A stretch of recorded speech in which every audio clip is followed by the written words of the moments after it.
Cinema చూడటం ఒక భయానక అనుభవంగా మారింది. థియేటర్కు వెళ్లాలంటే భయపడిన సామాన్యుడు ఏం చేశాడు? సినిమా బాగుందో లేదో తెలుసుకోవడానికి యూట్యూబ్ రివ్యూల వైపు మళ్ళాడు. ఇది ఒక సహజమైన ప్రక్రియ. థియేటర్కు వెళ్లే ముందు సినిమాపై ఒక అవగాహన తెచ్చుకోవడానికి రివ్యూలు అతనికి సహాయపడ్డాయి. ఇది అతని భయాన్ని తగ్గించింది.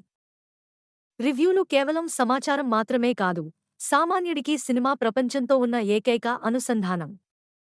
కార్పొరేట్ మల్టీప్లెక్స్లకు, ఓటీటీ ప్లాట్ఫామ్లకు లొంగిపోయి టికెట్ ధరలు పెంచి సామాన్యుడిని దూరం చేసింది ఎవరు? నిర్మాతలు కాదా? ఇప్పుడు అదే నిర్మాతలు రివ్యూల వల్ల తమ సినిమాలు దెబ్బతింటున్నాయని ఏడుస్తున్నారు. ఇది ఎలాంటి ద్వంద్వ వైఖరి? తమ స్వార్థం కోసం సినిమాను సామాన్యుడికి దూరం చేసి ఇప్పుడు రివ్యూల మీద నిందలు వేయడం ఎంతవరకు సమంజసం? సినిమా అనేది కేవలం వ్యాపారం కాదు, అది ఒక కళ, ఒక సంస్కృతి.